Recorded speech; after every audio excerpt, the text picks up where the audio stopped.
ভাই এখন ক্লাস নেব।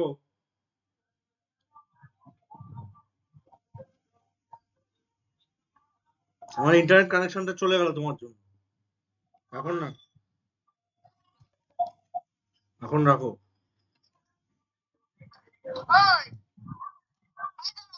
কি হচ্ছে ইয়ার, কি হচ্ছে? এখন ক্লাস নেবো, এখন না, পরে কথা।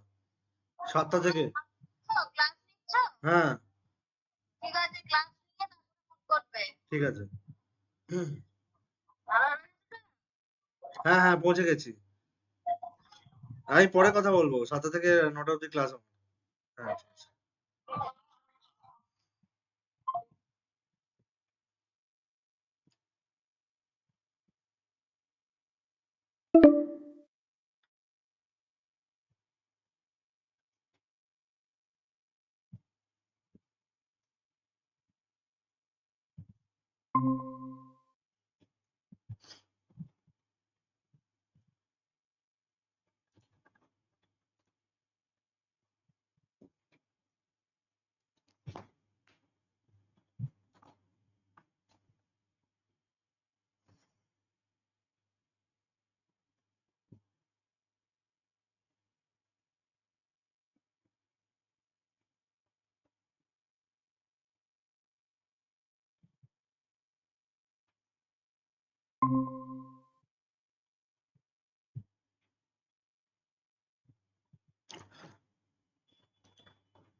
Welcome Archana, thank you for joining.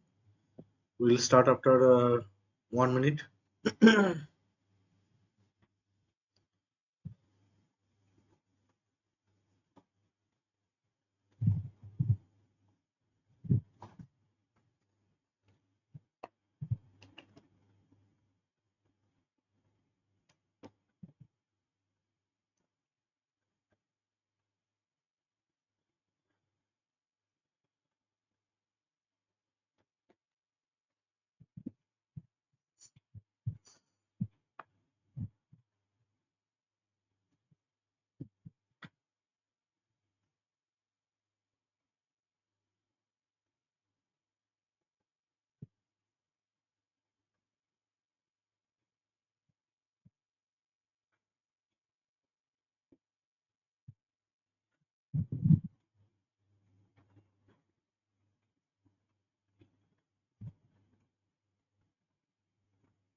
Archana joined and left, so I don't think I should start now. Maybe another couple of minutes I can wait.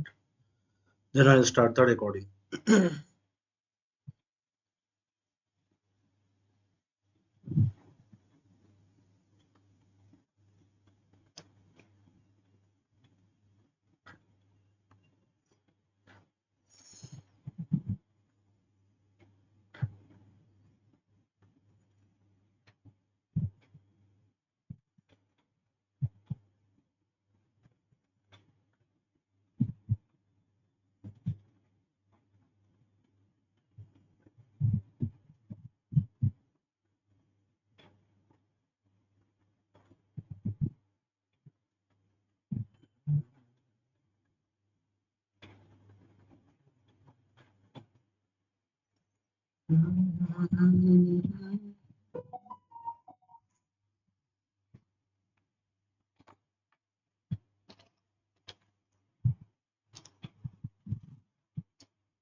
Modi is joining. I am not sure whether I should start the recording or not. Maybe we will not take any break today. Let's wait for 4 more minutes. If nobody joins within that time, we will strictly start the recording at 7:15.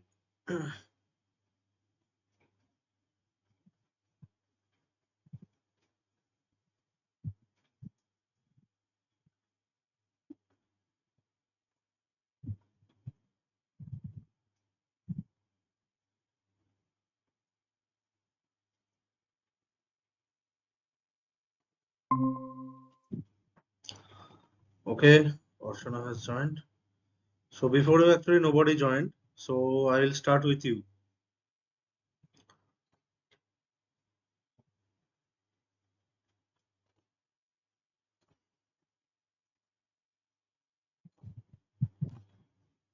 So I hope my screen is visible and I am also loud and audible,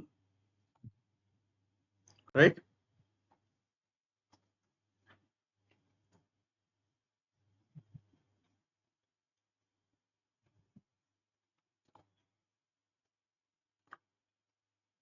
Okay.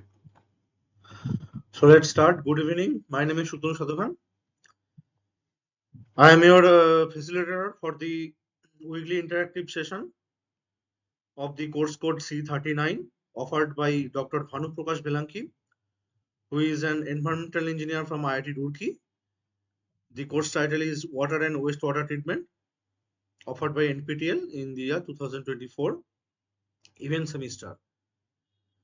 And today is the seventh interactive session, March 12th. After that, only 5 sessions will be left. From next week onwards, mostly these timings will be changed for me because I am currently in my hometown for an internship. So for this 1926 to 9 and 16, instead of Tuesday, these dates will be Sunday for me. So one TA will take the class at Friday. I will take the class on Sunday, and another TA will take the class today, that is Tuesday. So as per your convenience, you will be joining. I have not yet put up the request, but I will put it up soon. So my timings will be changed, so it will reflect here accordingly. So up to today's class, it is Tuesday only. So let's start.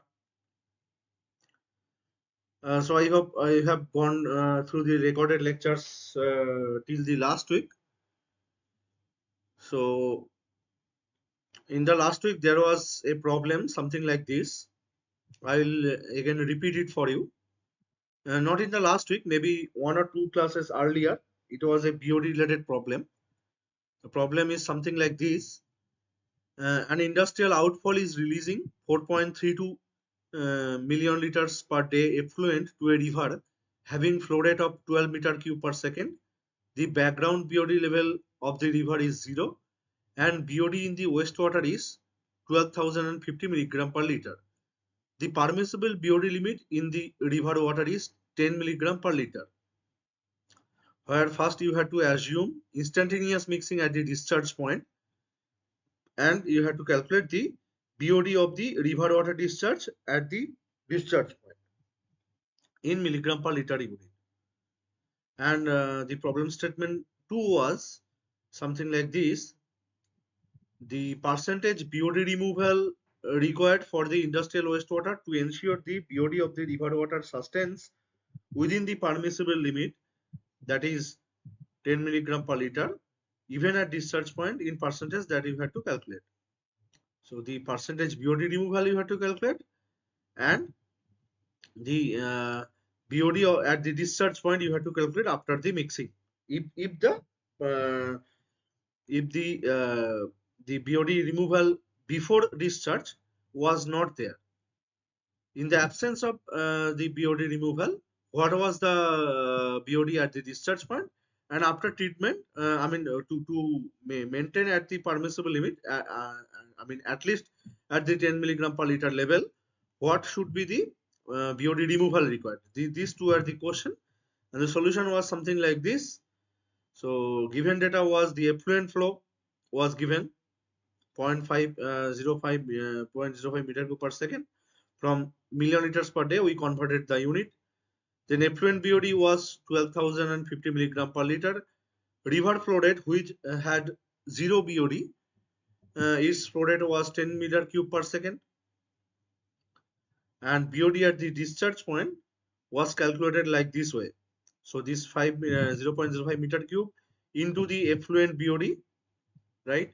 Plus the 12 meter cube per second river flow that is coming, and 0 is its background BOD level. So the total BOD of the mixed water, that is it is your question number 1. which came out to be 50 milligram per liter. This is the total flow rate. So total BOD level, you are dividing it with the total flow rate, and the unit is milligram per liter, right? So meter cube per second and meter cube per second got cancelled out, and whatever was unit of these things, milligram per liter, that came out to be the unit at the discharge, unit of the BOD at the discharge point. After that, you have to calculate the maximum BOD in effluent to restrict the BOD at discharge point as 10 milligram per liter. So it was something like this: 10 milligram per liter, which is your permissible limit, into this summation, that is 12.05 meter cube per second, whole divided by 0.05 meter cube per second, that is your effluent flow rate, equals to 2410 milligram per liter. Hence, percentage treatment required was something like this. So this was the effluent, total BOD of the effluent, that is 12,050 milligram per liter, and you had to restrict the BOD of the effluent up to the 2410 milligram per liter. Okay, so before the discharge of the effluent at the discharge point, you had to bring down the BOD up to this level to maintain it in 10 milligram per liter level. Understood? So the difference is difference divided by the initial BOD, that was the percentage treatment required. In this way, the problem actually ran. So the BOD, the discharge point was 50 milligram per liter, and the percentage treatment was required 80%. So it was just a recap for solving another problem which is similar but not the same. So I think you have understood this, right? Maybe you have attended the previous classes, then also you had understood that. So today you have to solve this problem, which is a bit novel. So the problem is 22 million liter wastewater of a town is being released in a river of flow rate 12 meter cube per second, where water travels for a day before the next withdrawal point. Natural decay decreases BOD in the water following first order with a rate kinetics of 0.09 per day. If influent BOD of the sewage stream is 2500 milligram per liter, what percentage removal is required before the discharge in the river so that BOD at the withdrawal point doesn't increase above 11.5 milligram per liter? What is the new in this point? Or what is the new thing in this problem? Can you identify?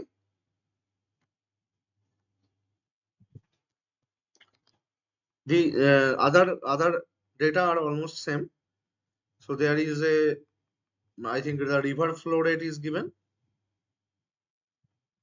Yes, river flow rate is given as 12 meter cube per second, right? The influent BOD of the sewage stream is given as 2500 milligram per liter. The wastewater flow rate is given as 22 mld, which you have to convert it into meter cube per second, and the permissible limit of BOD is also given. So if you consider just a y, just this, if you consider the shape of the y, one stream is the 12 meter cube per second of river water coming with 0 BOD. Another stream is 22 mld of wastewater coming with BOD level of 2500 milligram per liter. They are mixed together, and the resultant stream is having this plus this. That is the flow rate of the resultant stream with the unit converted. Okay, whose BOD you have to limit up to this level. First, you have to calculate what is the total BOD of that mixed stream. Then BOD have to you have to restrict the BOD up to this level, and the extra thing that is there is the decay kinetics.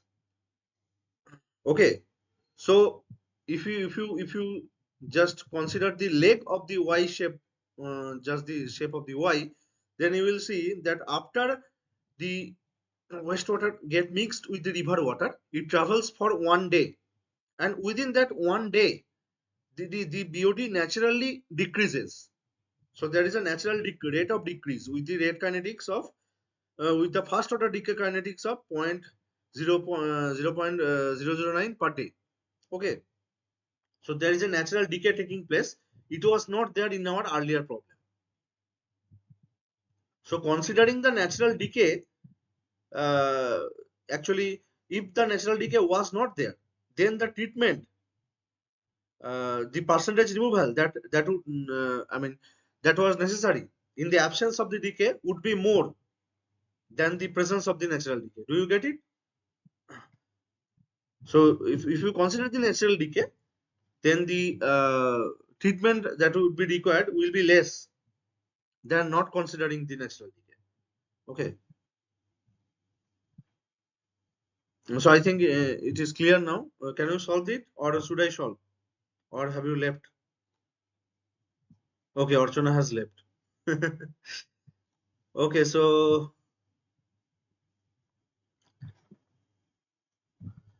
I think I should go with the solution then. Maybe people who will be joining later, they will watch the recording. Okay, so the solution goes like this way. So as I told, the first order decay kinetics formula is something like this. L is the DO level at time t, after time t. If you relate it with the DO level at the time 0, that is the initial point, it becomes something like this. It is an it is an asymptotic nature, asymptotic decay. So LT equals to L0 into e to the power minus KT, where K is the decay kinetics. Here it is given as 0.009 per day. Into T must be within day. Here T is 1 day. If you take the difference between two DO level, that gives you BOD at time T. So BODT equals to L0 minus LT. That means L0 into 1 minus e to the power minus KT. So this L0 gets common from that part. I think, okay, so as nobody is there, I'll just go with my solution. So first, let's let's actually revise the concept of the decay kinetics first to solve this problem. So let us assume BOD of an element of water is LT, which is a function of time. As we saw in the earlier picture, that with time the BOD is getting decreased. Hence, at time t equals to 0, BOD of the water element will be LT equals to L0. Now, nth order of the decay means minus dl as a function of t by dt is directly proportional to L to the power n, where n is the order. Okay. Or minus dl by dt equals to k into L to the power n, where L is the proportionality constant. Or if you integrate the if you integrate it from L0 to LT, then LT becomes integration of d of LT equals to L0 at what time? T equals to 0, and LT at what time? T equals to T. That means the k L to the power n dt, this integration actually occurs from 0 to T, and with a minus sign, because the BOD the L, that is the DO level, is decreasing over time, which is equals to k is a constant, proportionality constant, so it comes out of the integration sign, it becomes minus k into 0 to T L to the power n by dt. So at the left hand side there is L, so L comes to the left hand side, and for zeroth order, that is n equals to 0, L as a function of t becomes minus kt. For second order, that is n equals to 1, ln, if you integrate it, so if you take n equals to 0, that means it becomes 1, and 0 to t integration dt becomes only t, so it is only minus kt. If n is 1, then this L to the power minus 1 that comes at the left hand side, so after integration it becomes ln of integration L0 to LT, it becomes ln of LT by L0, which equals to minus KT as usual. As there is no T term here, so we are taking the L term at the left hand side. And in the third case, that is the second order decay kinetics, in case of n equals to 2, here this minus KT becomes minus 1 by LT, minus of whole of 1 by LT minus 1 by L naught. I hope the integration is clear to you. And for nth order, where n is not equals to 1, that is all of the other cases where it is not a first order, then the integrated form becomes something like this: L to the power 1 minus n minus L0 to the power 1 minus n divided by 1 minus n equals to minus kt. So if you just put, let's say, 0 here, so what will be the scenario? L minus L0 divided by 1. That means only L of t. L minus L0 means L of t becomes minus kt. If you put n equals to 2, what is the scenario then? L to the power minus 1, that means 1 by Lt minus of, here you put, so 1 by L0. So if you put n equals to 2, then you will get from the number 4, you will get the number 2. Okay, so it is a generic term where only the first order, for the first order case, this will be the equation. That means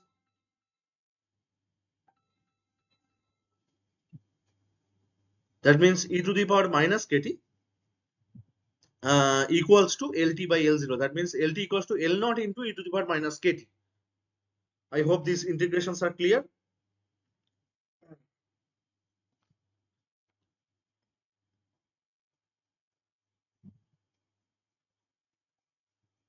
Please excuse me for some minutes. Okay. Okay, now I'll request you to focus on the first order part, that is number 2, because to solve our BOD problem, this first order decay kinetics will be required. So now let us solve the problem. This was the problem, and within the solution, first the data given are effluent flow as usual is 22 mld, that means 22,000 meter cube per 24 hours into 360 seconds, that means 0.25463 meter cube per second. Effluent BOD given as 2.5 thousand milligram per liter. River flow is given as 12 meter cube per second, and river water background BOD is given as 0. So again, BOD at the discharge point, here you have to consider, because this discharge point is before the traveling of 1 day. So that's why t equals to 0 here. Okay, this is the your L0, which becomes this is the flow rate. So 0.255 meter cube per second is the effluent flow rate into the effluent BOD, right? So it is something like your if you consider V as the volumetric flow rate, or V dot into V1 dot into C1 plus V2 dot into C2. This is the formula, divided by V1 dot plus V2 dot equals to V1 plus V2 dot equals to basically your C3, that is the sorry, V3, that is the flow rate of the combined flow, okay, in meter cube per second, which becomes equals to your C3, that is the concentration of the combined stream. Okay, hope it is clear. So this is the total BOD of the river, which is nothing but 0, divided by the total flow rate, which is nothing but 12.255 meter cube per second. After simplification, the BOD at the discharge point, that is L0, becomes 52 milligram per liter. Up to this, it is similar to the earlier problem. Is it clear? So now we will apply the concept of decay kinetics, the first order decay kinetics. So it is stated in the question: natural decay decreases BOD in the water following first order rate kinetics of K equals to 0.009 per day. So water travels for t equals to 1 day. So here t equals to 0. So this BOD, after the mixing of the effluent with the river water, it travels for 1 day before the next withdrawal point. So it is the withdrawal point 1. After 1 day, it becomes the withdrawal point 2. So at the next withdrawal point, the BOD will be something like this. As I told, it is the form that we are getting from the first order decay kinetics that we just discussed. So if you have any doubt, you please ask questions. Okay. So as per the formula, the BOD after one day, which becomes L1 becomes L0 into e to the power minus kt. That means L0 we have just calculated as 52 into e to the power minus k into t. But t is the one day into k is 0.009 per day. So it becomes minus 0.009 only. 52 into e to the power this equals to 51.5 milligram per liter. This is the BOD at the next withdrawal point. Okay. So you can see that there is a natural decay of the BOD taking place as the river is flowing. We also discussed, if you remember, there is a mixing. After that, 5 separate zones occur, and within the third zone, actually maximum degradation of the uh, BOD takes place.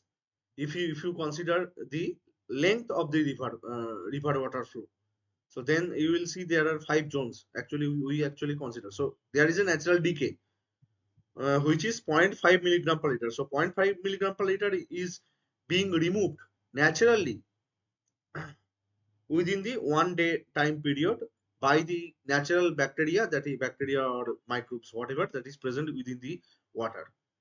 They are aerobically degrading the bacteria. They are consuming the L, that is the your uh, DO level, and they are naturally degrading the organic micropollutants that is present within the water.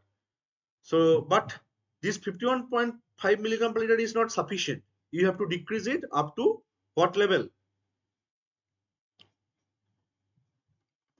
So, as it is given in the question. So, it will be, you have to decrease it up to 11.5 milligram per liter. Okay.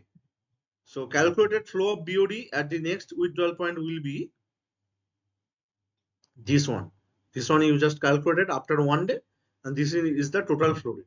And maximum allowed flow of BOD at the withdrawal point is, it is the permissible limit as given in the question, 11.5 milligram per liter into the total flow rate of the effluent and the river water. Okay.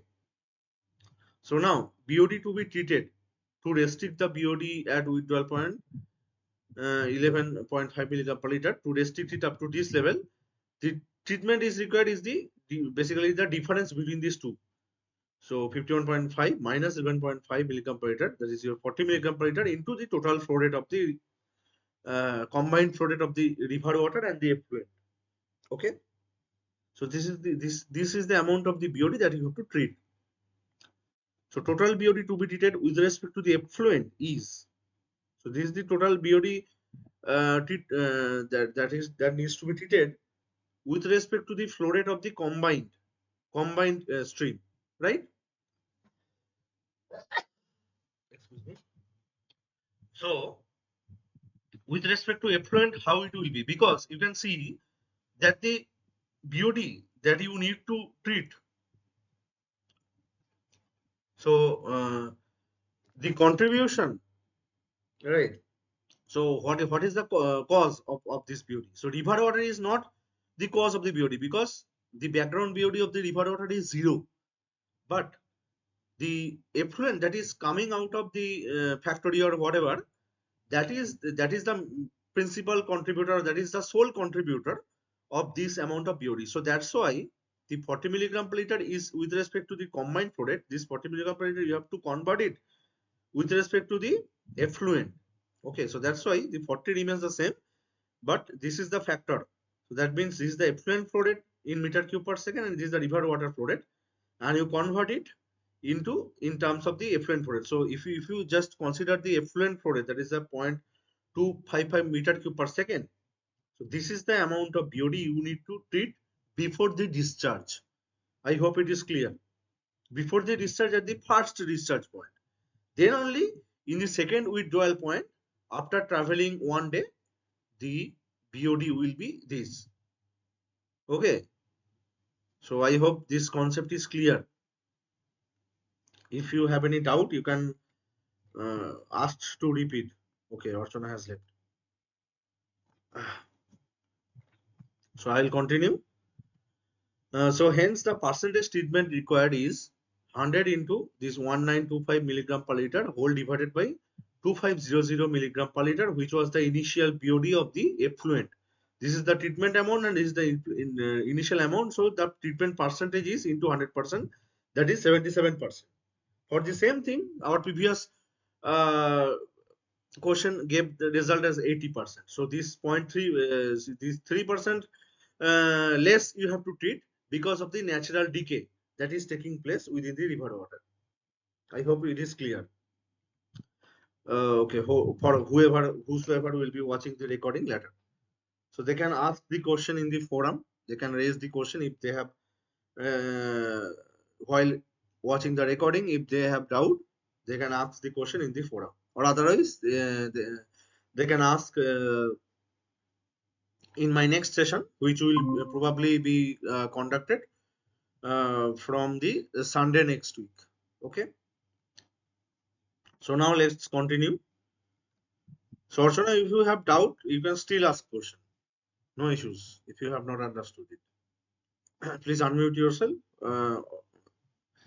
or you can type in the chat box. I hope the consideration of the fast order decay kinetics is clear here. Now, the next problem.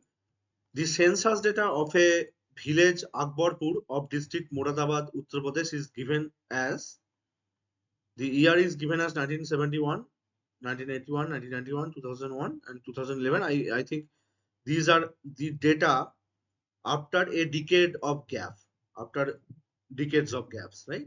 So there are 10 years intervals between the data of 2 years, and the population of the respective year is given as 447, 574, 784, 974 and 1307. Okay, now the problem statement is something like this. The first one is you have to calculate the projected population of the village for this year, that is 2024, using option A arithmetical increase method, option B geometrical increase method, and option C is incremental increase method. So for the for designing any water distribution system, the projection of the population is required because the demand of the water is based on the population of a particular area, which is in our case village Akbarpur, a fictional village. Okay, so for our problem you have to project the population first, though it seems a population projection problem, but it is important from water demand point of view. How is it important? Later we will see that through some MCQs. We'll start to understand. So first you have to calculate it based on the arithmetical increase method, geometrical increase method, and incremental increase method. And you have to assume, for that calculation you have to assume the last year's data, that is the population of 2011, which is nothing but 1307. You have to assume this as the base year for P naught. P naught is the initial population. P at population at time t equals to 0. So P naught, P0. So this you consider as base year, and then you calculate, you project the population based on these methods: arithmetical increase, geometrical increase, and incremental increase method. Archana, if you are there and if you know this method, please calculate. If you don't know, please comment. I will proceed with the solution.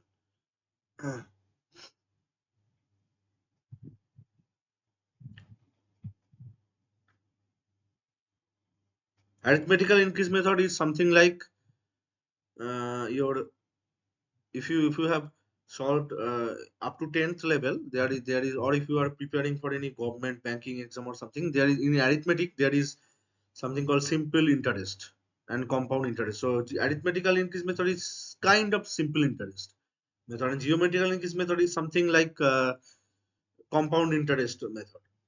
So interest is for money, and this geometrical arithmetical increase, these are for population increase projection.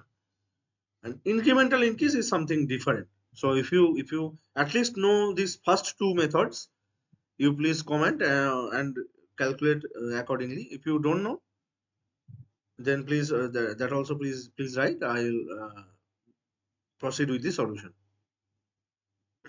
Varshan, are you there? I'll wait for 2 minutes. I'll assume you know the first two methods.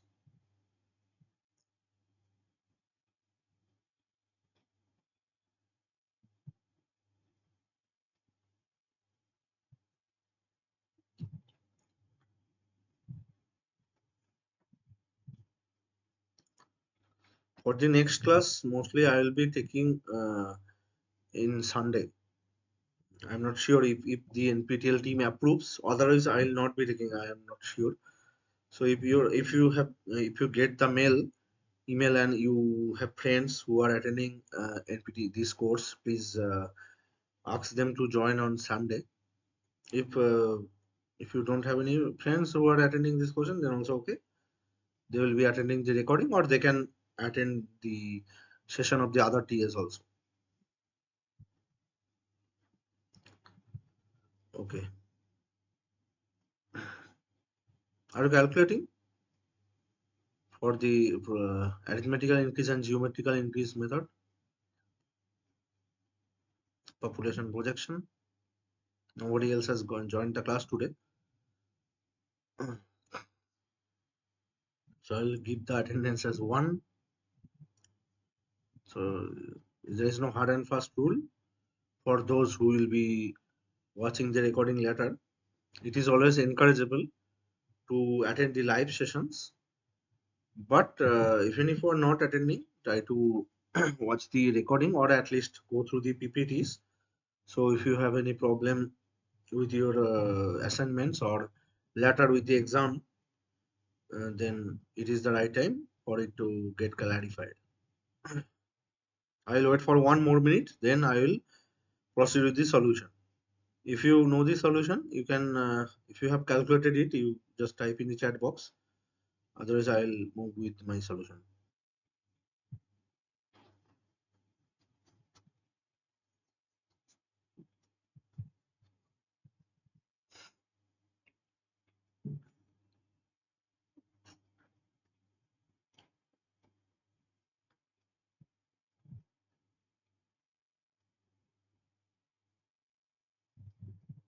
Okay, so I'll move with my solution. So, given census data of the village Akbarpur of district Muradabad, Uttar Pradesh, is given as something like this. I'll explain it later. And base year you have to consider at 2011. Okay. Now, for projected populations of village for the year 2024, you have to use these formulas. So for arithmetic method, you have to use this formula. The projected population P equals to the initial population P naught plus N into X. Increment for incremental increase method, it is Pn. That is means projected population at the end of the year N equals to P naught. That is initial population or base year population plus Nx plus N into N plus 1 by 2 divided into Y. Okay. And I will explain what is this Y, N and X are.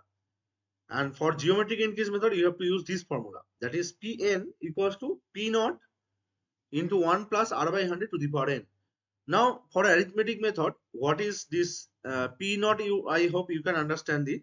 It is the base year population. That is the population of the year of 2011. I have marked it in yellow. Why? Because this you are assuming as the base year. So 2011 population is 1307. This is the P naught in all the three formulas. Pn, where n is the 2024, or you may consider as 2011 is the base year. So from 2011 to 2024, how many years have been passed? So it is 2024 minus 2011, which is nothing but how many years? 13, right? So n value is 13 in our case. It is the difference between our predicted years population, predicted population year minus the base year that is given in the question. So it is the value of n in all the cases. In case of geometric method, there is only r left. This r is the nothing but the rate of the growth of the geometric method. Okay, in each year. Here we'll consider it as the average rate. We'll come into it soon. And in case of incremental increase method, the n, the x, all of this will be same. N will be 13 as usual, and this y value, what is it actually, will come. So first let's see the arithmetic method. Okay. Okay. So these years are given and their respective population are given. So up to this box is given in our question. Okay. And you have to calculate the for the year of 2024. So this delta y, what is the delta y? Delta y is the increase of population from for the first decade, that is the 1971 to 1981. What is the increase? That is 574 minus 447. Sorry, it is your delta p, and delta y is the difference between the years. So there is 10th difference among all the years. So all are basically 10. The delta y is 10 for each of the cases, right? And for delta p is 574 minus 447 is 127. That means for the first 20 year, for the first 10 year, population increase was 127. For the next 10 year, second 10 year, that is 1981 to 1991, the population increase was 724 minus 574, that is 150. For the third 10 year, that is 2001 minus 1991, the population increase was 974 minus 724 equals to 250. And for the fourth decade, the increase was this minus this, that is 333. Now we calculated the value of delta p by delta y.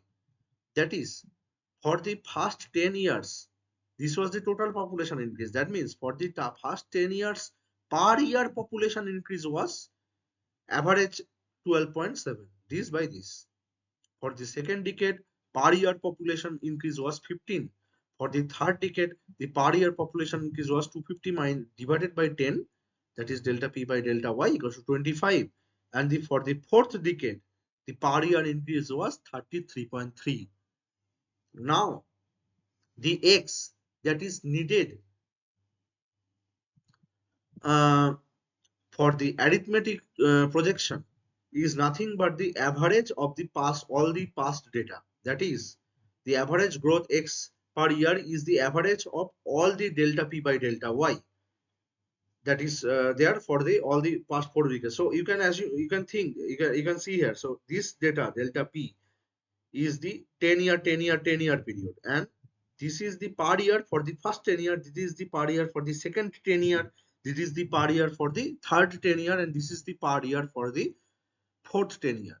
Okay, so if you take the all per years for the all the 4 decades, then the x per year, there is a population growth per year, will be 21.5.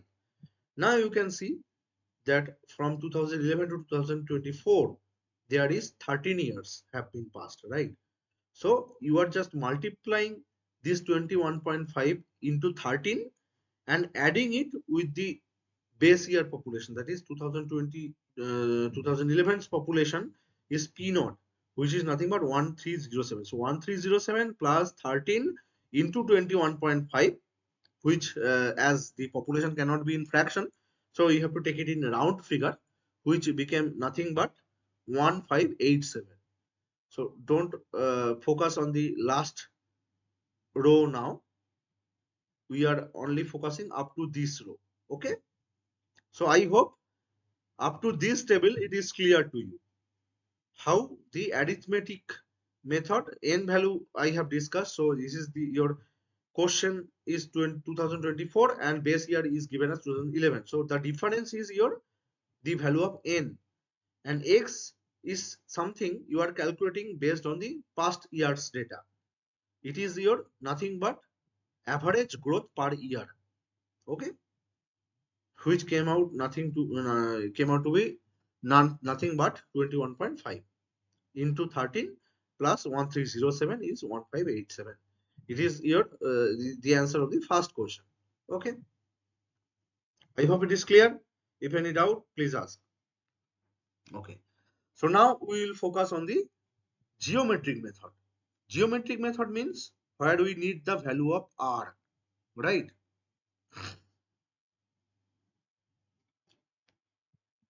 Okay. So to calculate the value of r, we will see the formula. How we have calculated the value of r. So I'll just reshare my screen. Uh,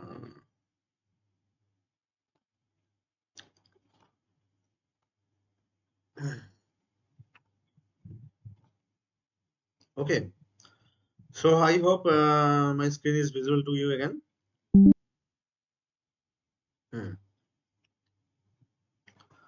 So now, if you just see the formula of calculation of the R for individual decades, it looks something like this. So you can see that these are the populations of the decades as given in the table, right? And how you are calculating the value of R? If you concentrate on the formula, you will see how you get the R, individual R. So it is nothing but Pn minus P naught whole to the power n, right? Whole to the power 1 by n, right? So I mean this n comes at the left hand side, it becomes Pn minus by P naught whole to the power 1 by n, and this 1 comes at the left hand side, so it becomes minus 1. That thing you multiply with 100. So it is the formula that is written here, nothing else. So I'll again repeat it for you. So I'll again reshare my screen.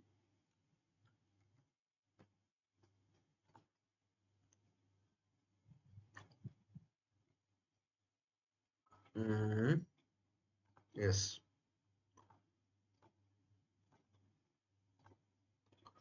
So if you are not understanding, please ask.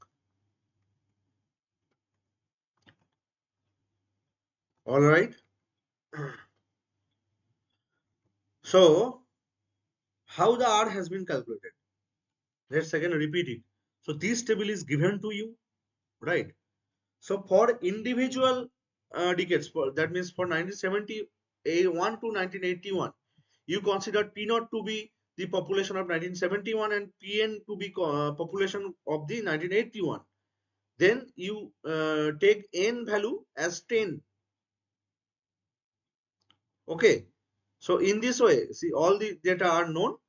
If you just take this Pn by P naught, that means 574 by 447 whole to the power 1 by 10 minus 1 into 100. In this way, you will, by reverse engineering, you will get the value of R for individual years. So with the help of 574 by 447 to the power 1 by 10 minus 1 whole into 100 equals to this value.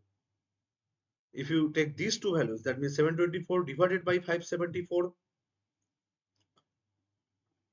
whole to the power 1 by 10 minus 1 into 100, you get R value of the second decade. With the help of the 974 and 724, you get the R value of the third decade, the percentage growth rate, which is nothing but your geometric growth rate in percentage per year unit. And with the help of the population, that is 1307 Pn divided by P naught equals to 974 whole to the power 1 by 10 minus 1 whole into 100, you get the value of R of the 4 decade. In this way, you are getting the percentage geometric growth rate per year for individual decades. So this is the constant. This is basically your constant throughout the first decade. In actual case, it is not constant, but you have to calculate it as per the given data, because there is no data given on what is happening within this decade. So there is only 10 intervals, interval year is given, 10 interval, 10 year interval population data is given to you. So you cannot have any control over what is happening within this 10-year period. So you have to consider this 2.53 constant throughout all the years of the first decade. That means 2.53, 2.53, 2.53, 2.53 for 10 years. Then again 2.35, 2.35, 2.35, 2.35 for the second 10 years. In this way, 3.01 10 times for the third 10 year, and the 2.98 10 times for the fourth 10 year. Do you understand? So you are just taking again the average of the all the 4 decades. So average R percentage per year becomes average of the all the 4. That means this plus this plus this plus this divided by 4, which is 2.72. And with the help of this, you are calculating the data of the 2024 population with the help of the geometric increase method. So this is this 2.72 you got from your past data, average percentage. Okay, you put that in here in this value, take n again the difference between these 2 years as 13. So 1 plus 2.72 by 100 whole to the power 13 whole into p naught, which came out to be 1852. P naught is again the population of the 2011. So 1307 plus nx was the value of 1587. 1307 whole into 1 plus this by 100 whole to the power 13 was this value.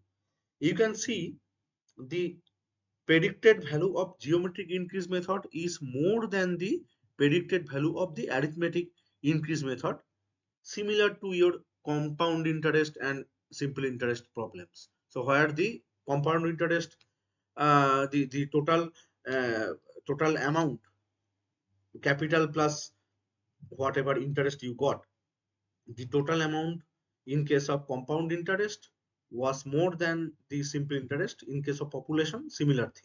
The geometric growth is more than the average growth. I hope up to this table it is clear to you, right?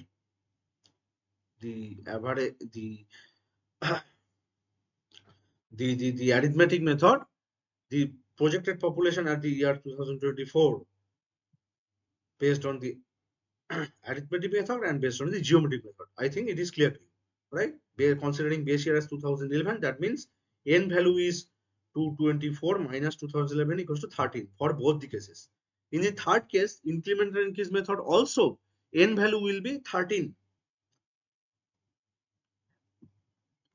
in this formula. R value you have calculated 0.5616. Why? R value 0.5616 you have calculated. Why are you getting this? How did you calculate this R value? So we are not currently focusing on the last row. We are focusing up to this row only, 2024. So only these 2 columns we have discussed. So the arithmetic method increase population and the geometric method increase population. So we have discussed up to this only. Hope this is clear to you. So this R value, I don't know how did you calculate this. So if you have any doubt, so I hope whatever I have discussed you are able to understand, but still you have any doubt or you have any objection regarding the way I have calculated the R value, then you can unmute yourself and speak. Otherwise, if you have identified any mistake, then it's okay. You have understood it, right? Whatever I discussed till now, or maybe there is any mistake in my calculation. I don't know. I have calculated in Excel file, so I don't think there will be any mistake. Maybe by putting some formulas, I may have done any mistake. Let's see whether I have done any mistake. If one formula I have put any mistake, then all the 4 formulas will be wrong. Let's see the way I have calculated it. So let's consider the third decade. So it is B5 by B4. That means 974 divided by 724 whole to the power 1 by C5. That means 1 by 10. Okay. Minus 1. Yes. Whole into 100. I hope my calculation is correct. Still, if you have any objection, you can speak up. Okay. I'll proceed with my next method, that is the incremental increase method. So you'll see the incremental increase method predicts population more than the even more than the no, it is more than the average growth method, that is the arithmetic method, but it is less than the geometric method. So how this goes? So this is the incremental increase method's formula, where Pn equals to P naught plus Nx plus n into n plus 1 by 2 whole into y. This is the formula of the incremental increase method. Okay. So the Pn, that is the predicted population, is nothing but equals to the arithmetically predicted population plus this term n into n plus 1 divided by 2 into y. Okay. So the difference between the actual population minus the arithmetically predicted population, that will be your incremental growth for that particular decade. Okay.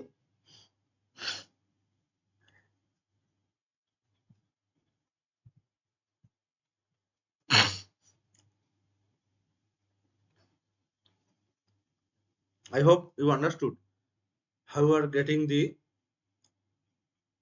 value of the incremental growth for a particular decade. It is nothing but the difference between the two delta y's. Sorry, two delta p's. Okay. So it is actually delta p prime. So the difference between 150 and 127 is the incremental growth of the so if you see that if you just follow the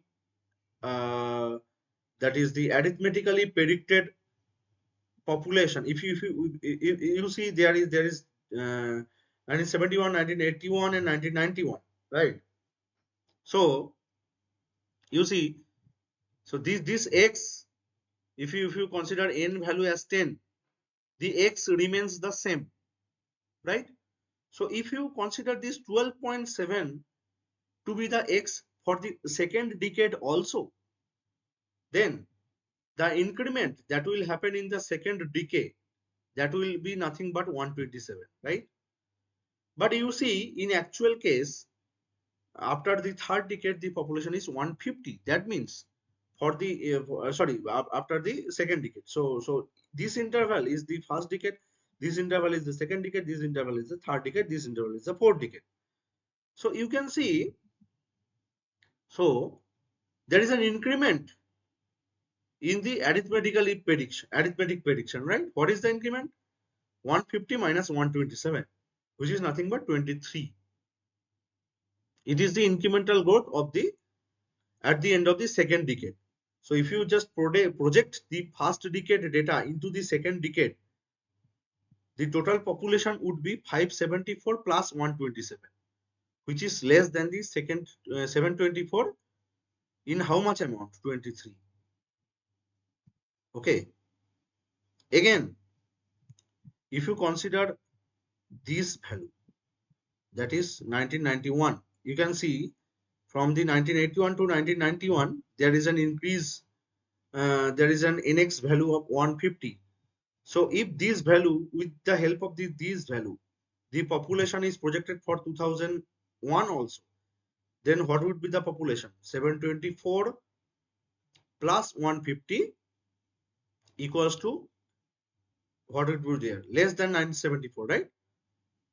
So it will be less than 250. So what is the difference? 250 minus 150, that is 100. Okay. So again, for the first, second, third, and fourth decade, at the end of the fourth decade, if you just take the third decade data and predict the population of the fourth decade, what will be? It will be 974 plus 250. But it is more than that. So 1307 minus 974 minus 250. That is nothing but 333 minus 250 equals to 83. So all these three are the incremental growths of that individual decades. So you are just subtracting Pn minus P0 minus Nx. This value is nothing but n into n plus 1 by 2 equals to y. So this is nothing but this value. I hope how you are getting the incremental growth, you are able to understand, I think. So this is the difference, the delta P you are getting just from the table directly, you are getting the delta P's, and the difference of the delta P's are the incremental growths, this value. Okay. And for individual cases, n is again nothing but a particular decade, that means 10. So the fraction becomes 11 into 10 by 2, that means 5 into 11, that is 55, right? So if you divide this 23 by 55, it becomes 0.42, 100 by 55, 1.82, 83 by 55, 1.5. In this way, you are getting the y values for y values per year for each decade. So you can see as you are going forward, so the first decade data is required to calculate. So the first row data is required to calculate the delta P at the end of the first decade, right? So as you calculated in the delta P by delta Y value for arithmetic method, so there was 4 data, sorry, there was 5 data in here, it got decreased into 4 because you are taking the differences. And for incremental increase method, you are again taking the differences. So from 4 number of datas, it got reduced to 3 number of datas. But the n value for reverse engineering is still 10. Okay. And for forward engineering, that is for prediction 11 to 2024, it is 13. So it will come at the later stage. So I hope how you are getting the y values for individual decades, I hope it is clear to you, right? If you have any doubt, please ask. How to find the value of n? N is the number of years. Okay, for how can I say? For for each interval. So you can see based on our past data, the interval is 10. So for reverse engineering purpose, you are taking n value as 10 in this column. From this to this, you are calculating, putting n here as 10. Okay. But for forward engineering, that is for the prediction purpose, we are predicting the population of the year 2024 based on our past data, and we are projecting it from 2011 onwards. So that's why as the base year is given as 2011. So for forward engineering, n is nothing but 2024 minus 2011 equals to 13. So n for reverse engineering is the difference between the data of difference of the intervals of the past data, and for forward engineering, that is the prediction, n is the difference of our question year and the base year. N is 13 for calculation, for prediction, and n is 10 here in our case for reverse engineering. the value of y based on our past data. Hope it is clear. Again, you can ask if you have doubt, because it is complicated thing. The arithmetic method and the geometric method is okay. Okay, so arithmetic method and geometric method is very easy, but the incremental method is something like you are subtracting the to get the incremental, how much increment is there.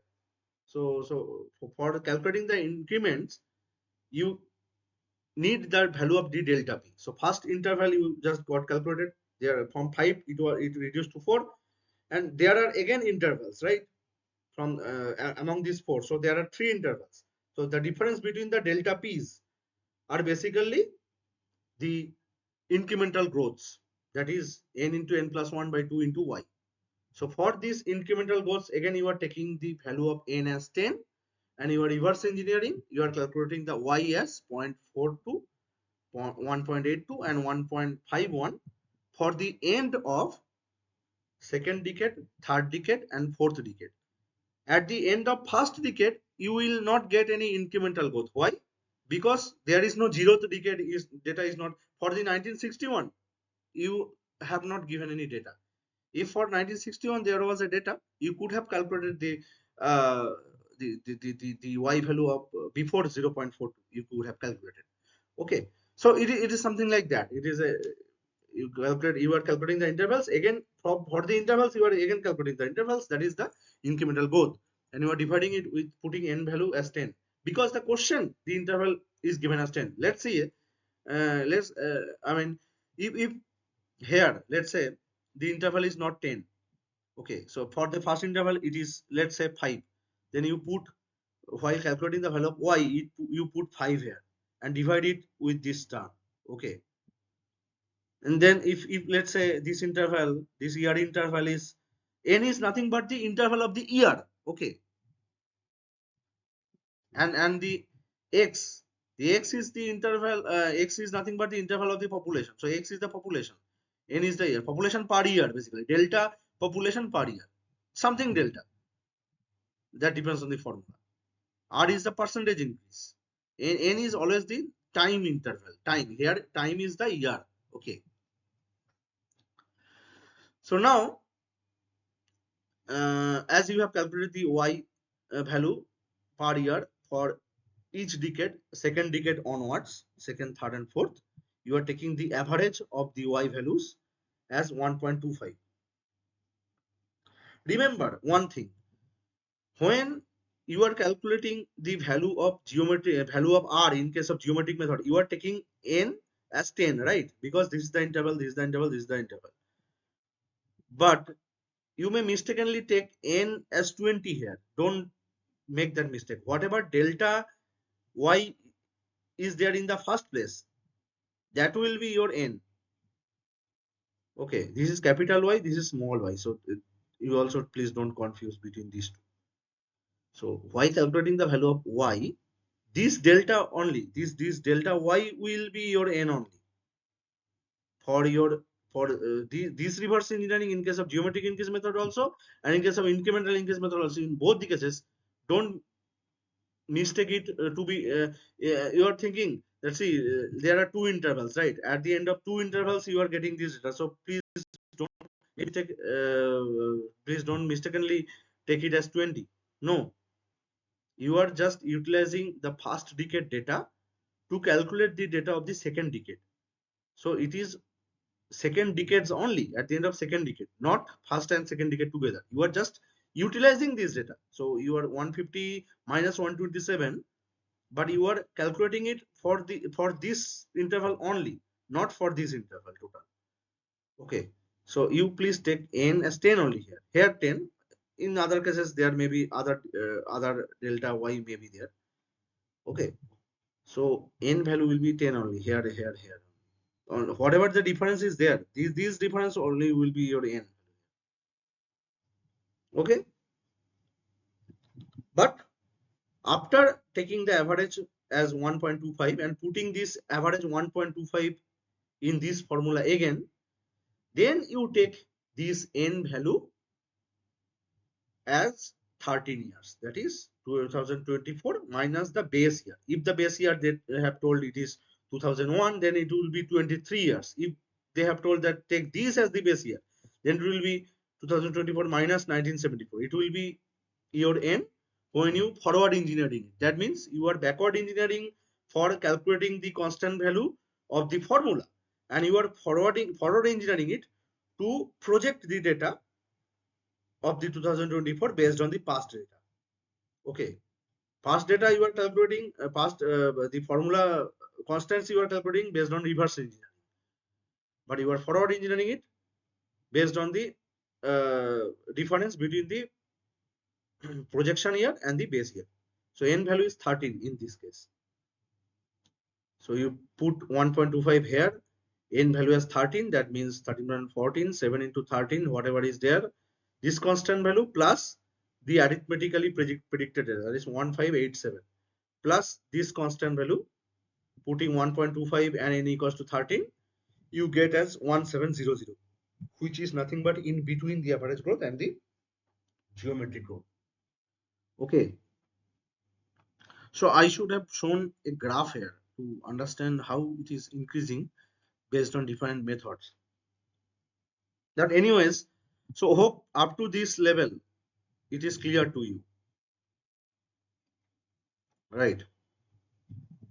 That means how you are calculating how you are utilizing the past year's data to calculate the constant values in each case, arithmetic, geometric and incremental case within the formula, and then after calculating the constant values within the formula, you are utilizing the same formulas for predicting the population of the 2024 based on the base year. That means P naught you are calculating the 1307 and n value you are calculating at this difference. So you are putting these two values in your formula in each of the cases, and based on the past data, whatever constant you have calculated, you are putting that. For example, y in this case, r in this case, geometric case, and p in this case, and you are calculating the values of predicted population for arithmetically predicted, geometrically predicted, and incrementally predicted populations. Okay. So these two formulas are easy. Just remember, incremental increase method formula is nothing but the arithmetic method plus n into n plus 1 by 2 into y. That's all. Just these three formula is required, and the table you are the way you are proceeding through the table, you have to remember. Okay. In each cases, the arithmetic case, geometric case, and the incremental case. Okay. Hope it is clear. Still any doubt? If you want to repeat me, if you want me to repeat some of the portions, then geometric growth. Okay. Okay. Geometric growth is nothing but compound interest. What is compound interest? Let's say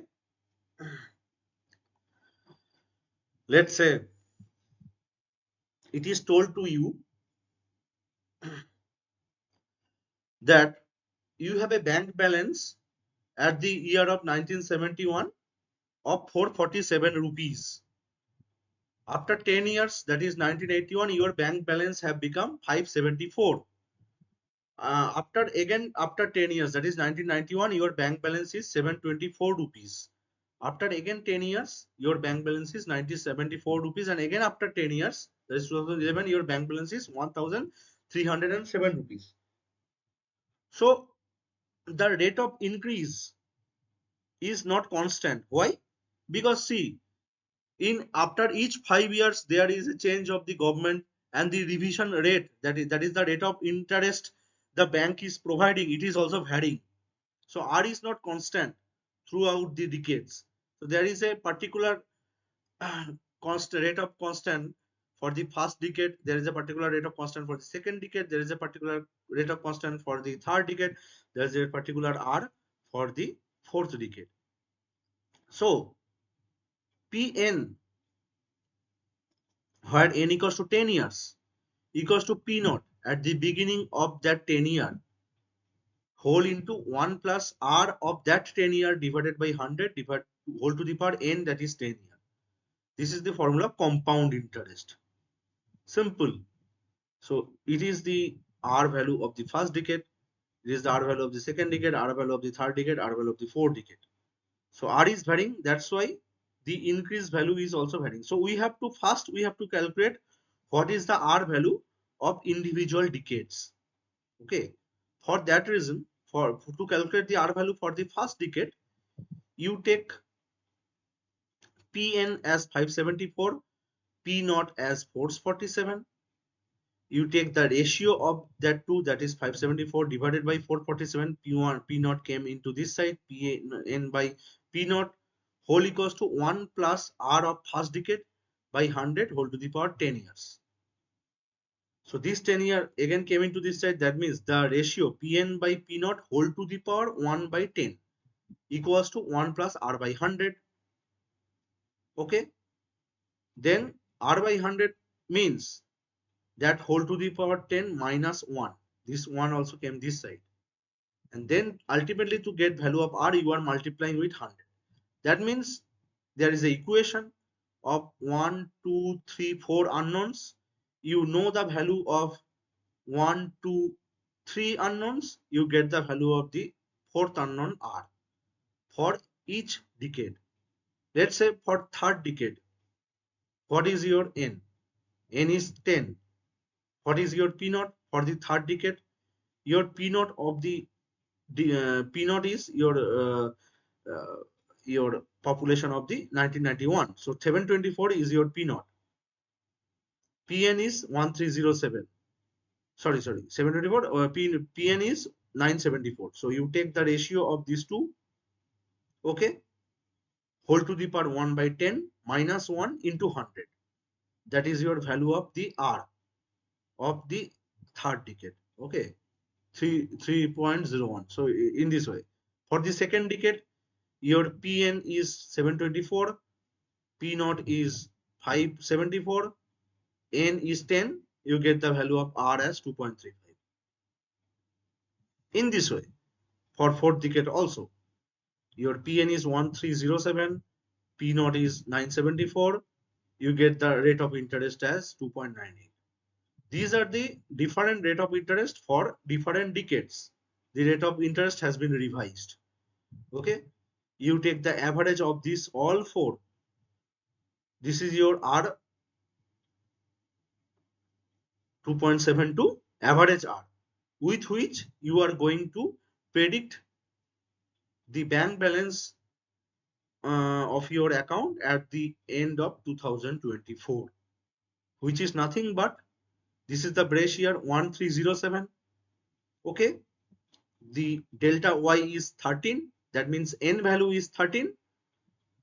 So 1307 into 1 plus 2.72 divided by 100 whole to the power this difference delta Y, that is 13, which came out to be 1852. This is the geometrically predicted population of the year 2024 based on this past data. Okay. So it is just like simple compound interest. So geometric increase method is just like your compound interest method, geometrically predicted population. Okay. So hope it is clear. Again, do you need to explain, re-explain? Tell me. Today we will not take any break because we have started 15 minutes late already. So again, if you want to explain, again you ask. No, no shame on that. No, don't get shy. Okay. Okay. Okay. So in this way, this is the geometric method. So you are utilizing the past data to get the average value. Average value is nothing but the value of the unknown constant that you will be utilizing for each of the cases, arithmetic, geometric, and incremental case, to predict the population of your question year, that is 2024 in our case, or this year, at the end of this year, basically. Okay. Just go through this once again in your record, in the recording that will be uploaded later, or in the PPT also. I'll be uploading, so you can just double click on this data. You will see that the formula that has been used to calculate the average value. So it will be pretty clear. No rocket science is there. Now this was the problem, that you had to predict the data of the 2024 based on these data and based on all the different increase methods, arithmetic, geometric, and incremental, that the table gave us. Now next problem is select from the below method that has a growth rate ranging between 1.25 to 1.35 for forecast. So you can see there is a term of growth ratio. So when I mean, there are three methods: geometrical increase method, again arithmetic increase method, and incremental increase method. So arithmetic, geometrical increase method, incremental increase method, you have to predict where the growth ratio is between 1.25 and 1.35. Growth ratio is nothing but the ratio between your predicted population divided by your base year's population. So base year is given as 2011, 2011's population is given as 1307, and your predicted population in case of arithmetic is 1587. So 1587 divided by 1307 is your arithmetic growth ratio, 1.21. 1852 divided by 1307 is your geometric growth ratio, 1.42. And similarly 1700, that is the incrementally predicted population, divided by your base year population 1307, 1.30 growth ratio. Growth ratio is nothing but population of the present, that is the year of 2024, divided by the base year population, that is 2011, that we have calculated in the last row. Now hence option C is correct. Incremental increase method is the method where the growth ratio ranges between 1.25 and 1.35. The geometric growth ratios is more than 1.35 and the arithmetic growth ratio is less than 1.25. Okay, hope it is clear. It is just an MCQ. I just didn't give you time to calculate it. I just explained it anyways. Okay. So it's a growth ratio. Growth ratio's concept is very simple. The population of the base year, and there is a question here which is 2024 after 13 years. So you have predicted the population of the 2024 based on three different methods. You are taking the ratio, keeping the base year population in the denominator. That's all. For the all the three cases, you are getting the all the three ratios, and whatever the range is given in the question, you are getting the answer. Growth ratio is very simple, but the prediction maybe there still there may be some doubt. You please go through that. Go through the slide. You just look at the formula, and I will recommend that please also if there is, I don't know what is the current assignments. If there is one problem, you can if there if sir has suggested some material, that is books for the course, you can just practice one more problem, or you may change the data of the, you may randomly change the data of the years, and you can just calculate it with the help of your calculator, the way we have solved. So after calculating, after making the table for two or three more problems, it will be easy for you. So together all the three, it will not be given to your question, either or it will be given. So either it will be given arithmetic method, you predict the population based on the arithmetic method, or you calculate the population based on the geometric method, or calculate the predict the population based on the incremental method. In this way you will find the questions, but you try to tabulate it based on all the three methods, so it will be beneficial for you. So if you're just practicing, then the formula will be automatically remembered, so you don't have to memorize it. If you memorize and don't practice, so then you will forget, you will just remember the formula and you will forget the method, or the way we are proceeding. Okay. Okay, so then no rocket science is there, just a conceptual grasp is needed. So you just go through this, you'll able to understand. Okay. Now we'll move on to our next problem. So the prediction, all the three method prediction has been done. Now the growth ratio concept is clear. Now the third question is, you have to calculate the fire demand in liter per second of the incrementally forecasted population using uh, Kachling's formula. So what is fire demand basically? Do you know what is fire demand? The demand of fire. What is that? People, since the dawn of population, people has required fire, right? So whatever, so they are using electricity. So equivalent fire is fire demand, or what is fire demand? Do you know that?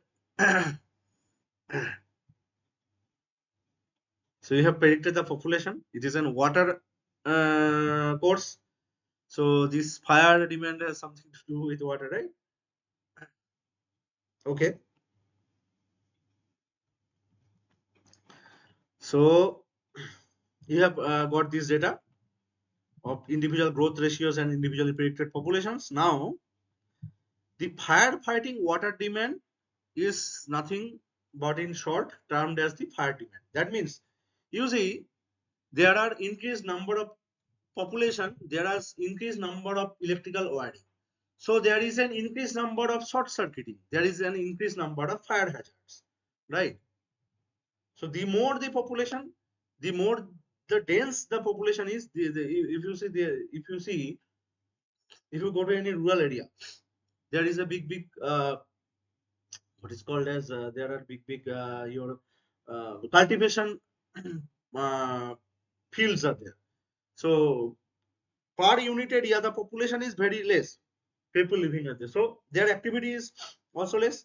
So within a particular area, the chances of fire hazard is less. But if within a particular area, let's say Akbarpur in our case, the fictional village of the district Burabad or UP, within that particular area, as the population is increasing, the fire hazard within that area, the human activity is also increasing. So that's why the fire hazard is also increasing, right? There is a cause of fire hazard, that is, there is a fire triangle basically. To For many fire to occur, three things are required. One is fuel, another one is oxygen, another is temperature. If the temperature is very cold, fire will not occur. So temperature is not a contributing factor here, because number of populations has nothing to do with, yes, it has something to do with global warming and all these stuff, but not directly affecting in our case. The other two things are the oxygen, number of oxygen. It is not also, we are considering not a contributing factor here. Let's assume the the air concentration of population is remaining at 20 to 21% level. But you see the fuel, the fire triangle has three different aspects. One is oxygen, one is temperature, and another is fuel. The fuel is which will burn basically. There are more number of people, there are more number of furnitures, so there is more increased chance of fire hazards. The more number of people, there is more number of electrical connections, there is more number of short circuit in that, so there is increased chance of fire hazard. So there is a formula that is called as the Kachling's formula, which relates the number of population with the firefighting water requirement in liters per minute unit with this constant. So Q, that is your firefighting water demand. Firefighting, that is your projected requirement of firefighting water in case of emergency. It is liter per minute Q, equals to 3182 into root over P, where P is the predicted population in our case. Okay. Hope you are able to understand the Kachling's formula. Yeah. 3182. Yes, yes. This is a Kachling's formula. Okay. So you have to just calculate, as in our question it was told that you have to calculate it for our incrementally predicted population. That means now see, this P is not directly this thing. Okay. So P is how much thousand, that is the P. So if the incrementally predicted population is x, that means p 1000, then p will be x by 1000, which is in our case 1700 into 1000 equals to 1.7. It is your p. Okay, p is not the total number, p is the total number divided by 1000. How much 1000? That is the p. 1.7 t. So 1.7 is the p. If x is the population, then x by 1000 will be the p. Hope it is clear. A formula you can also modify. Let's say x will be your 1000 into p. So you put x, you put p equals to uh, uh, p equals to x by 1000 in our case. You take root under 1000, whatever it will be. You take that outside of the square root, and you can modify the constant accordingly. And that formula you can remember also. It is up to you. Okay, whichever you find easier. But if you are using this formula, remember p is the total population by 1000, not the total population itself. Okay, in Kachling's formula. Okay, now using Kachling's formula, we obtain Q. In our question, it has been asked in liter per second. So whatever you will be getting using Kachling's formula, it will be liter per minute. Divide it with 60, you get liter per second. So using Kachling's formula, 3182 divided by 60 is 53.03 into, this is 1.7 thousand, so root under 1.7 equals to 69.147 liter per second is your firefighting water demand for the year 2024 if we consider the incrementally predicted population to be true. This is your third question. So it was a bit hectic, the population prediction, the firefighting water demand, and the growth ratio. But I hope conceptually it is clear, though you may not remembering the entire thing. Uh, I mean, you may not remembering the entire thing at a glance in your head. You may not grasping the entire thing together in your head. But if you practice this, and if you go through this 2 to 3 times, you at the end you will retain the uh, entire thing together in your head. Okay, there is no rocket science. Again, I will tell you, just go through this. It will be easy for you to remember. Okay, so what is how much time left? Okay, so 40, sorry, 20 minutes is left. So now we will go through some short questions. Our first MCQ is something like this: municipal water supply utility set up water tariff to charge its municipal water supply utility set up water tariff to charge its consumers for option A, water as a substance; option B, water as the source; option C, water combining both as substance and the resource; and option D, services incurred in delivery of water.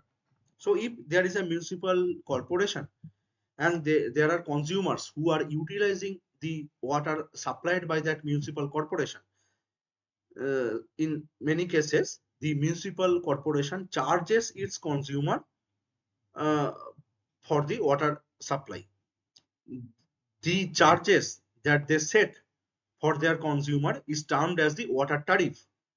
So in this question they are asking, what is the reason they charge their consumers for? So what is the basis for setting up the water tariff?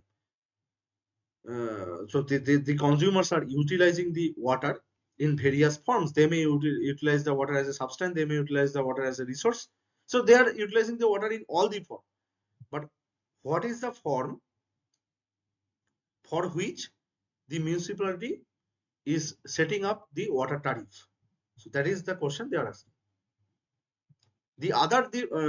If let's say water as a resource is your answer, for example, then for the other forms, uh, water will be free. Okay, so you cannot charge for someone to use the water in the other forms. Okay, so that is the question. I think you are getting the idea of the question. You are telling option B as the answer. So I just took it as an example. Option B is not the answer. Basically, the explanation is something like this: a commodity has an economic value and is considered as service if it is delivered to the customers. So option D, that is the services incurred in delivery of the water, is the basis for setting up the water tariff. So it is inherently assumed, or maybe for human causes, it is assumed that water is as a resource and water as a substance. God or maybe nature has provided human beings as free. So no government body can charge you for utilizing water as a substance and as a resource. But if for your activity water is getting polluted and municipality or the government has to purify that water by setting up water purification plants, and they have to supply, so there is no restriction. You can go to the Ganges and you can bring a bucket of water, it is freely available. But if municipality is pumping that water to your house for service purposes, then it has to pay its manpower, pay it has to pay the electricity charges for pumping the water, right?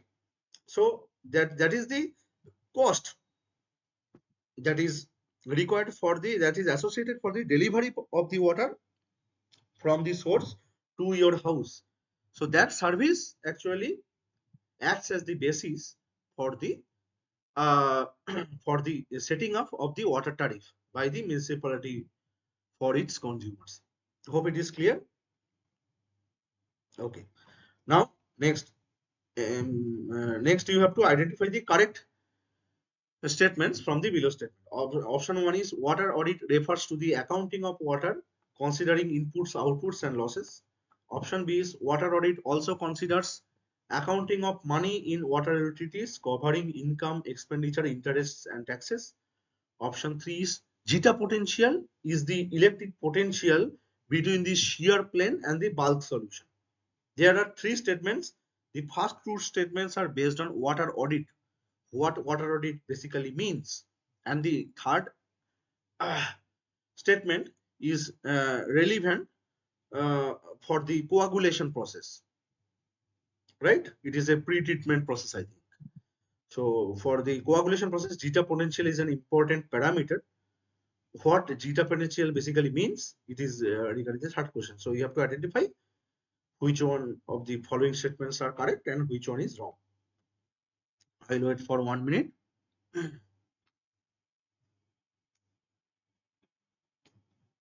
The first statement is telling water audits refer to the accounting of water considering all inputs, outputs, and maybe vaporization or leakage, whatever losses is there. Water audits only account for these aspects. Second statement is telling a water audit also considers accounting of money, that is income, expenditure, interest, and taxes, that is the tariff aspects. So all the monetary aspects of the water supply or whatever, that is also considered in water audit. Not only the mass balance but also the monetary aspects is also considered. Second statement states like this. And third statement is stating it is completely a different thing. It is the zeta potential is the 1 and 3 were, it is your correct, you are telling, right? I think you are correct. Okay. So explanation is accounting of money in water utilities covering income, expenditure, interest and taxes isn't considered as the water audit. So second statement is wrong and first and third statement is correct. Third statement is nothing but the definition of the zeta potential. It is the electric potential between the shear plane and the bulk solution, which is important for your for while the coagulant or flocculant is working, right? So some small particles is agglomerating together and becoming lumps, and they are becoming heavy, and they are becoming deep, they are being deposited, right? So it is important. There may be charged particles, and the coagulant or flocculant that is you are adding, it may act as either, it may accumulate the charge or it may act as a neutralizer based on different scenarios. or based on pH also.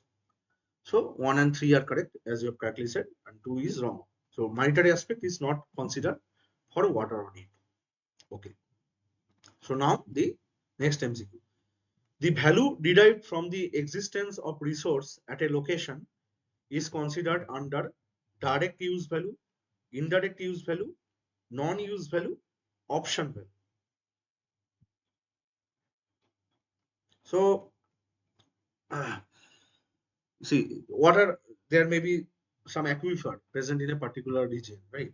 So the value that will be derived, there may be a pond that is situated in a particular region. For example, a state has many number of, let's say, rivers, so it is very water resourceful. A state is very drought.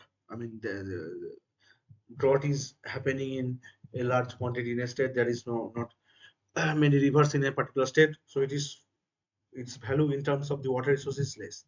The question is the value derived from the existence of a resource at a location, particular location, or a particular jurisdiction is considered under direct use value, indirect use value, non-use value, or option.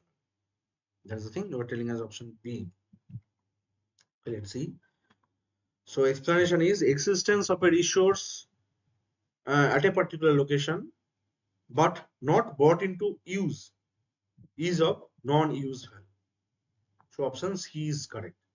Okay. So the existence itself, let's say the government body or whoever is owner of that particular region. For example, central government is the owner of our our country. So you may think that wait a minute, I am the owner of my house, right? But the thing is that you are paying taxes for your houses, and it may so happen that for let's say the country is facing huge uh, threat from outer enemy, and government, central government or state government may require your house for military purposes, so they can take forcefully take. So that means the use value is something different, the non-use value is something different. Non-use value means by means of water resources also. So government may use that water resources for many purposes. It may use it to supply water to for people. It may use to supply that water for defense purposes, for army, for research purposes. It's up to them. Mostly it's used for supplying to people. It's people only for humanitarian purposes only, because government has got certain policy as it is their owner. But the by mere existence itself, when they are whenever they are not using it, so only by means of existence it has got certain value. What is the value? Whenever they are not utilizing it, right? So that means it is your non-use. That's all. Okay. So now, so the other, all of the other things, direct use, indirect use, option value, all are not by means of mere existence. All are when they are being used only, or they are maybe the water of a particular region may be traded for something else with some other region who has scarcity of water, right? So all of them, when the resource is utilized, it is not the value by mere existence. By, the value by mere existence is only equals to the non-use value.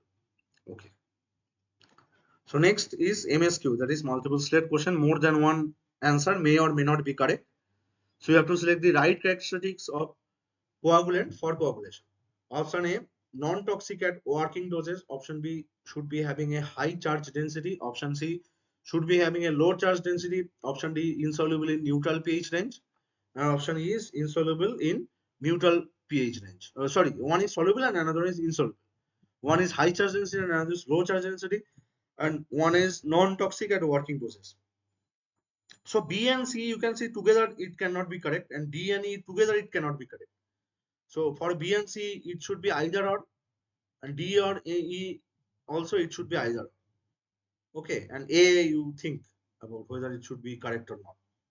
Okay, so it will be A or not A, then it will be either or B and C, and then it will be either D or E, like that way. One option within these two, one option within these two, and this option may or may not be correct, right? This is the characteristics of coagulant for coagulation. You just remember the concept of zeta potential, you will be able to understand. So once the coagulant becomes soluble, then only it actually acts, right? If it is not soluble, then how can it act on these suspended particles? And you can see there are two pH ranges are there. One is neutral pH. So if you consider after what treatment the pH of the water becomes neutral, it is your equalization tank, or before the aeration tank, right? So before the aeration tank, you are talking about C and E as the correct answer. Okay. So I'll tell you something. So before the equalization tank,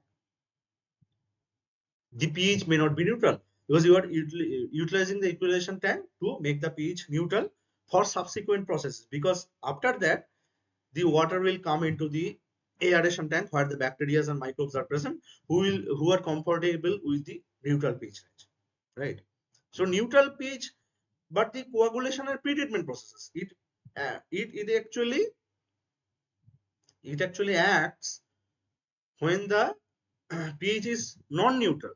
So it should be soluble in non-neutral condition. Whenever it is neutral, it should come out of the solution. It should be insoluble. So I think option D is correct. So now you are talking about option C is correct. Let's see. So you are talking about should be having a high charge density or low. You are talking about it should be low charges. So why? So you see, if you see a coagulant, so if it is in a if it is in a, let's say, low pH range or low pH range, let's consider. So it has got a high hydrogen ion concentration. So that means it does within the solution, the condition is of there is more number of cations, right? More number of protons. So the neutral charge, I mean the coagulant which is neutral in charge, it cannot actually neutralize the H plus. So it should be more in negative charge. So charge density must be higher, right? So if it is basic in nature, before equalization, right, you are coagulating it. So if it is basic in nature, let's say pH is more than 7, that means OH concentration is higher. To neutralize it, you require a certain coagulant which has got a high cation density, so high positive charges. So it can never be neutral because it is working in a range where the pH is not non-neutral, right? It is soluble in a range where the pH is non-neutral. Insoluble in neutral, soluble in non-neutral, that means charge density must be either positive or negative. It cannot be neutral. So that means it should have a high charge density. And A is also a correct answer. Why? Because it is very, common. It has no, non-toxic. Everyone wants whichever chemical you are going to utilize in your water treatment plant, it should be non-toxic, right? People may be taking samples, maybe testing, and bacteria, microbes are also present who will be treating the water. So it cannot be toxic, right? It should be non-toxic. So I think A, B, and C, D, these three options make sense. I think C and E, you thought it to be the wrong characteristics of coagulation. Maybe you read that question incorrectly. So that's why you answered it as C and E. Because A is very obvious. A should be correct, right? Maybe C, B and C and D and E, people may get confused, but if they don't know the right signs, but A is pretty obvious. It should be non-toxic at the working doses. Okay. Beyond the operational range, it may be toxic. Who cares? But within the range you are operating in your plant, and also you are discharging, there are also operating ranges. Within that range, it should be non-toxic in nature. It should not be harmful either to it should not be harmful either to your human beings or microbes or other aquatic animals after discharge, post discharge. Okay. So now we will move on to our next MCQ. Market based allocation of water resources is very effective for allocation to basic human need, B industrial demand, C environmental flow, D all of the above. Market based allocation of water resources is very effective for allocation Two, basic human need, industrial demand, environmental, all of them. Which one is correct answer? Market based. You can see uh, this is the key point, key word here.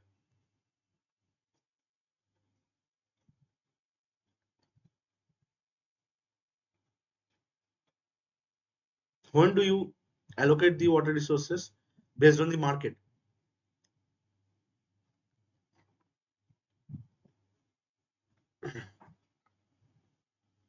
Do you charge uh, water in high price for basic human need? Do you do that?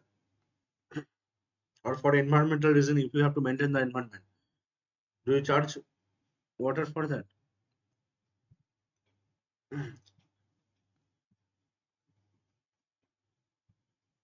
Market based allocation means basically you are charging tariffs, or you are charging tariffs for the water, not for human causes. You are charging water for your profit. What is it related to? Okay, so we will proceed with the explanation. Market based water is for commercial purpose, and so it is best available to meet industrial demands, and option B is the correct answer. We are having 2 minutes more. We will be proceeding with certain one more problem. I mean, many things are there, so let's solve one problem. A city having population of 12 lakhs required. Now you have seen the prediction of the population, right? Now you are relating with this problem. You are relating the population with the demand of the water.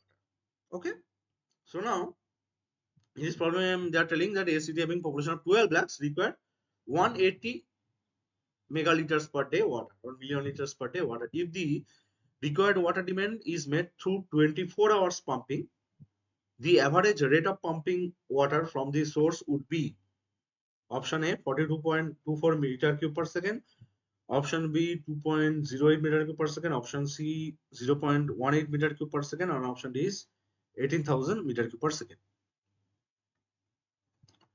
A city is having population of 12 lakhs. The entire 12 lakhs population required this many amount of water, 180 mld water, and pumping is done 24 hours per day. So if you convert it into meter cube per second, it's very simple. What will be your average rate of pumping of water from the source? You see, there is an unnecessary data here. The population of the city is not required, because there, if let's say per capita water demand is given, then you can multiply it with 12 lakhs population, right, to get the total amount of water, which is already given here as 180 mld. So 12 lakhs population is an unnecessary data. Okay, solution will go something like this. Real solution is this 12 lakh is not required. 180 mld means 180 into 1000 cubic meter per day. Megaliter means what? 10 to the power 6 liters. 10 to the power 6 liter means what? 1000 into 1000 liter. 1000 liter means 1 meter cube. And the other 1000 remains in the picture. So 180 into 1000 cubic meter per day, right? Equals to 1,80,000 cubic meter divided by 24 hours per day, because it is made through 24-hour pumping. If it was made to, let's say, 20 hours pumping, then it would be 20 hours. Okay, into 3600 second per hour, which came out to be 2.0833 cubic meter per second. That means your option B is the correct answer. Hope it is clear. So now I think it is 9 o'clock. We will stop at this problem only. If you have any doubt of, regarding whatever we have discussed till now, you can ask. Otherwise, we will be sharing these slides and uploading the record in the portal, which is accessible to you. And also, regarding feedback, certain other emails also being circulated. So if you feel to to voice up regarding something, you can give the feedback there. Otherwise, we will end the session within 1 minute. Okay, so no doubt, right? Okay, okay. So we'll be ending the session within the next one. Bye bye. Good night. See you in the next class, which is probably it will be on Sunday. My class will be on Sunday, so it will be emailed to you whenever the session wise the link will be sent to you. You may attend in any class. I will be taking class mostly from Sunday, from next week onwards, if the NPTEL people approves.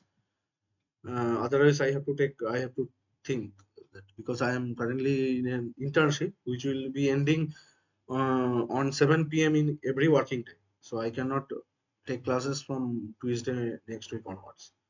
So I have to take in the weekend. Okay. Okay. So let's conclude. Good night. Have a nice week. Okay. Bye.